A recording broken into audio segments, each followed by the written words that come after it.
And David, thank you for joining me today. My name's Dylan. For those that are watching, I'm joined by David DiPietro of Experiential Education. How you doing today, David?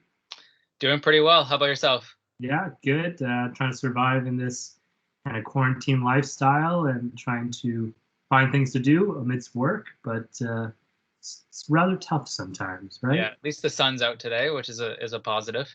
Yeah, we got that going for us, and Yeah. take some walks here and there, but we'll see what happens, right? Um, So, David, I'm here to kind of do an interview with you for students that are kind of watching us right now to learn more about different staff and faculty that are involved at Goodman and kind of getting to know everyone's role before entering the school, like physically. So, why don't you tell me just a little bit about yourself and a little bit about your role? Sure. So my name is David DiPietro. I'm one half of the experiential education team within the Goodman School of Business.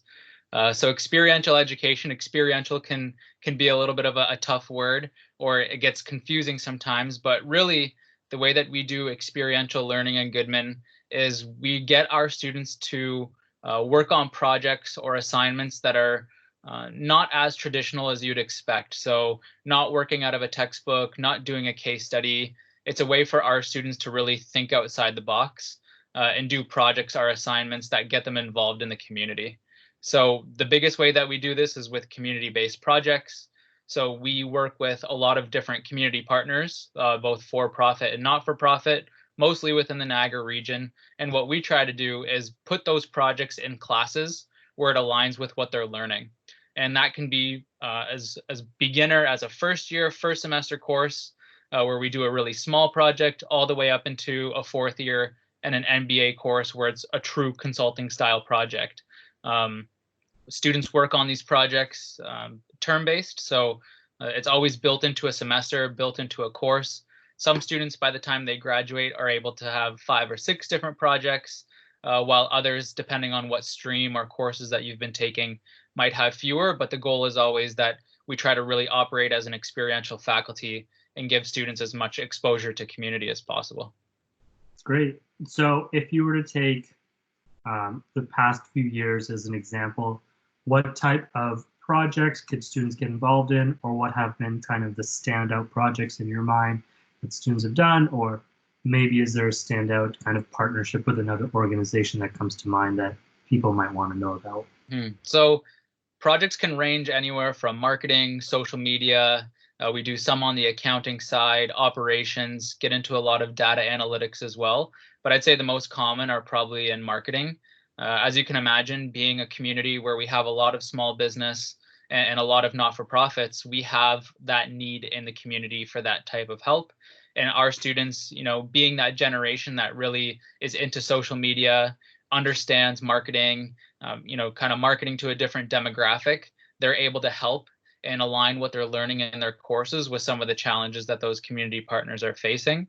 One of the courses that I really like that our students work with community partners on is a social media and search engine marketing course, where the community partner will come in, the students will create a social media plan for them, and then also look at their Google Ads campaigns and actually, really analyze where they sit on Google searches, how to get that boosted up, which, as you can imagine, can be really transformational for a business that either doesn't have that knowledge within their business or just something they're looking to boost. But that one kind of stands out for me as the one that's the most tangible, where students are actually taking something and then delivering back on it and saying, hey, look where you're at right now. Look what we've done for you. In terms of partnerships, they range. So we have big partnerships like the Niagara Health System, where students have been able to look at some data and do some analytics for them that way.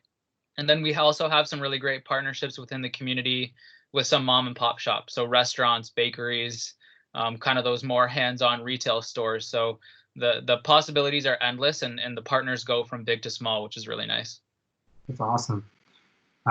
So, during the year, typically, what can students come to you, or I know your other counterpart is Dan. Yep. What could students come to you guys on a regular basis for? Almost as in, what type of services would you to provide students? So one of the biggest misconceptions I would say about experiential learning is that it's not something that you opt into. So you would never come to our office and say, hey, I'd love to do an experiential learning project. If you did do that, we would guide you along and tell you which courses are offering it, which sections, which faculty members teach a course with experiential learning in it, but you never really have to sign up for these experiences. We embed them into your courses. So you could come to us and ask us about the career side of experiential, where we would tell you, how would you put this on your resume, or talk about your experiential learning opportunities in an interview, or how would you add this to your portfolio? Because one thing that we really try to do is get across to students that this is a difference maker for them. So since this is what we really focus on Goodman, this is what you should be talking about. If you've had 5 of these different projects, you should use that to your advantage, because there may not be students in other schools that are getting these types of experiences. So we always encourage students to come to us when it comes down to relating their experiences to their career. But at the same time, just general curiosity. If you want to know, if you're in first year and you want to know what types of courses offer these types of projects in third and fourth year, we'd be happy to sit down with students, talk about that, and maybe start mapping out their courses so they know what to expect when those are coming up, and kind of let you know what's approaching in terms of experiential learning. Perfect. Yeah, that was leading to my other question of how can students get plugged in right from the get-go? Can they come see you, or is there a team that they can talk to about that? Yeah, I mean, you could always come talk to us. What we're really trying to do is embed experiential into courses from the first day that you start here all the way until you graduate. So there are a couple of courses in first year. There's an ITIS course. There's also an accounting course where you get a very intro level approach to experiential learning that every student should have. And then as you work your way along, it becomes scaffolded and you start to work on some of those bigger projects. So sometimes what we tell students is just be patient. You will have one of these projects at one point or another. It's not something that we can really place you into an opportunity, but at the same time, we can give you that roadmap that shows you where your experiences will be and how to get them. Awesome. My final question for you is, what have you been doing to keep sane during this pandemic at home? Yeah, it's been kind of tough. I think the nice thing is that the weather is getting nicer. So I would imagine that, if this hit us really hard in the winter, it would have been a little bit tougher. But the same as you, just trying to get out there.